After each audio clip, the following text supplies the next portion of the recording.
morning sa inyong lahat. So dito tayo mag-i-start dito sa Gapan City Hall.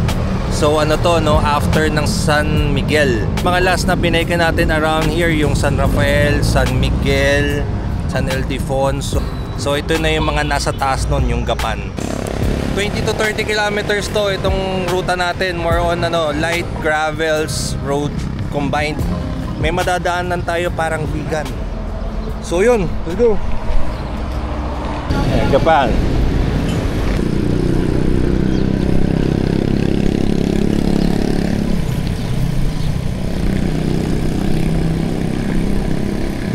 Left. Here we go now. Tignan niyo.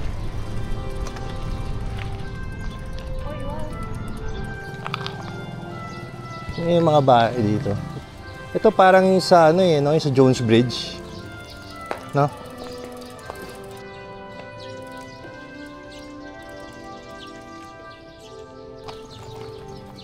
Magandang umaga po. Ganda dito, parang ano parang Malacanang Tingnan niyo yung front natin. It's ano, it's open dito sa pinanggalingan natin. Pero pag dito tumingin ka dito, it's closed. Kahit tumiga tayo dito pa pwede. Kasi parang ano, parang nasa vegan na mas malapit. Tagpuan sa Lumang Gapan. Okay, tol. Sa kami. Salamat.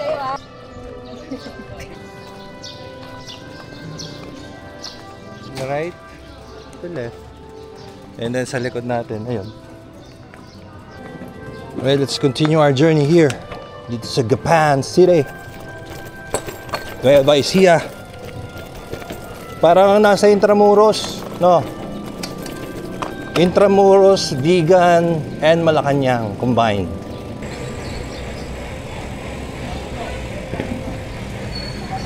Yay! Doon tayo galing sa left side. Yes! Left! Yeah! On course. We're on course. Nagraba na.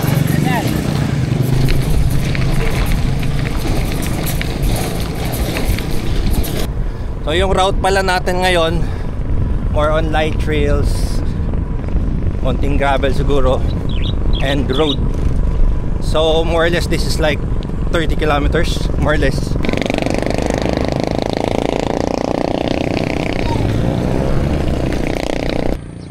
Nakikita niyo yun? Doon tayo galing sa Gapan Ferris wheel. And nandun yung city, doon tayo nang galing. So ngayon lumalabas tayo ng konti, pero most likely dyan tayo babalik banda dyan. Iikot lang tayo. Hello! Sarap talaga magbike sa probinsya. Yung nagpunta tayo ng Vietnam, talagang pinagdarasal ko, talagang uminit eh. Kasi sobrang lamig, 2 degrees. Ngayon sobrang init. Yan, parang golden na yung itsura niya. Golden yung rice field. Yan yung maganda pagka nagdo-drone ka. Ganda niya sa langit. Ito po, tignan niyo yung itsura. It's like golden. So mamaya pala mayroon tayong pupuntahan, river siya. Tapos pwede tayo nung kumain. Sana bukas. Pero doon tayo magla-lunch. Saka dadaw-daw tayo sa tubig. So ikot tayo dito. Yung Arayat on the right side. Sa mga ibang vlogs natin, dadaanan din natin yan. Yung pag sa area ng Candaba, ganun. San Luis, nakikita natin yan. Hey! Tayo dadaan. Ito yung mga rice field. So we're still on course. So, pwede tayo dumaan dyan kanina dapat. But we chose to dumaan dun para makita natin. Tingnan nyo yung rice field. It's from left to right. It's golden. You see that? Sarap tumalon, no? Yan nasa kapaligiran natin. Left to right. I mean, my left and then right. Hataw tayo. Gusto nyo? We're still on course anyway. Ano, G? Ready? Hataw natin. Test natin tong gravel. Go!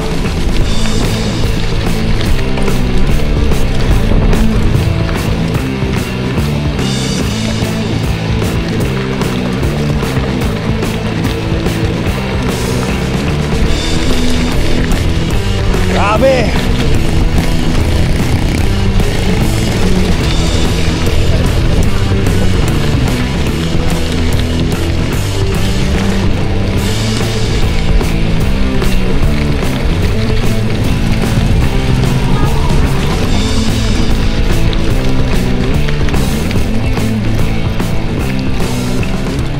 Grabe, no? Sarap, no? Sarap mag-gravel. Kahit isang kamay pwede. Ayan, tapos na. Straight, my friend. Mamaya naman tayong tubig. Man, iba ang init ngayon. Talagang you have to like bring more water. Maligo at mag sunblock.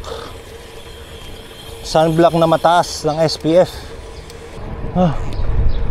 Hey, sky almost clear. Dito tayo sa bahay-bahay. Let's go. Left.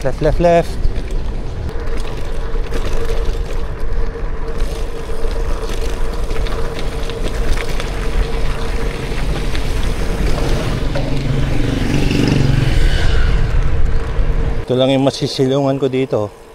Yung puno. It's like in the middle of nowhere.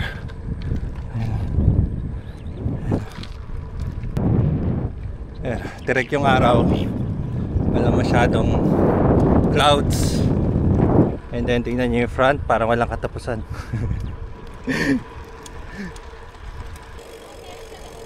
Oo nga. Ikaw na lang sundan ko. Nag long route ata ako eh. Wait lang.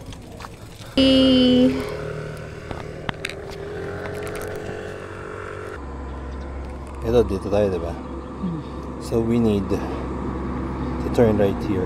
Ano na tayo? Almost half na tayo ng ating journey here dito sa Gapan, sa ating Gapan route. You okay? Konting lilim. Salamat sa puno. We're gonna turn slightly right and then another right mamaya. Ito may farm.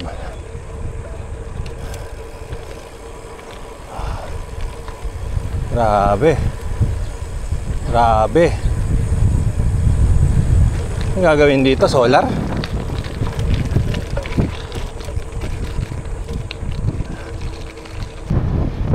Isa pang ano to, hindrance. Gumaganon-ganon yung ano ko, bike. Yung wind. Siguro lalo na pag ano, naka-carbon ka, nako lalo na. Paahon yung kanina eh. Tapos ang init pa.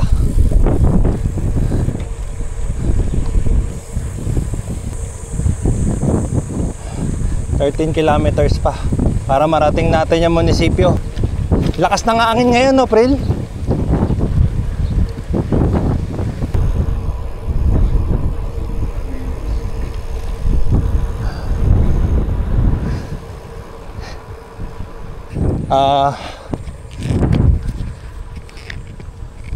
Yung tubig ko ano na lang eh, maybe 1/4 na lang. Naubos ko na yung isa kong daladalang water bottle, tapos down to the last natabi ko na lang. Meron pa kami mga 11 kilometers.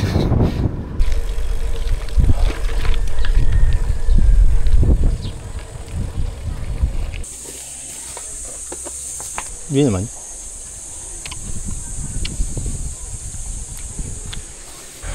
Sugar brick, deserve.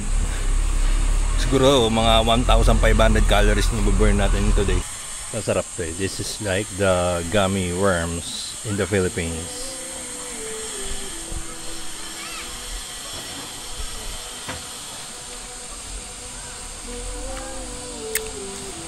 Sugary, sour, chewy. So diyan tayo papasok.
There.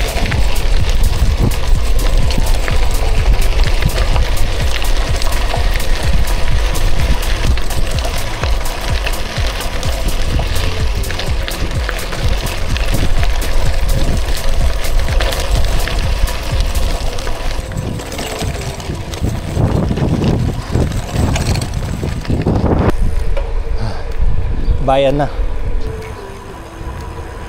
So kahit mainit at ganito yung panahon, walang hindrance na magbike tayo kasi mas mahirap naman kung tagulan. So mainam na to. Talagang kailangan lang medyo maaga ka gumising and everything. Prepare ka sa gabi pa lang para maaga ka rin na mag-start. So maraming salamat pala for watching din yung mga previous vlogs natin about Vietnam. Napakaganda ng Vietnam, napakaganda ng Hanoi and Sapa. Sobrang ganda ng mga fields, rice fields, landscape, mountain, fog mist, mystical yung ano, yung place. Ang daming pa pwedeng puntahan. Hopefully makabalik tayo doon sa Sapa, Vietnam. Especially doon sa Phan Xipan. I hope makabalik ulit kami. Last 3. And kakain na. Mount Arayat sa harapan natin. Yes.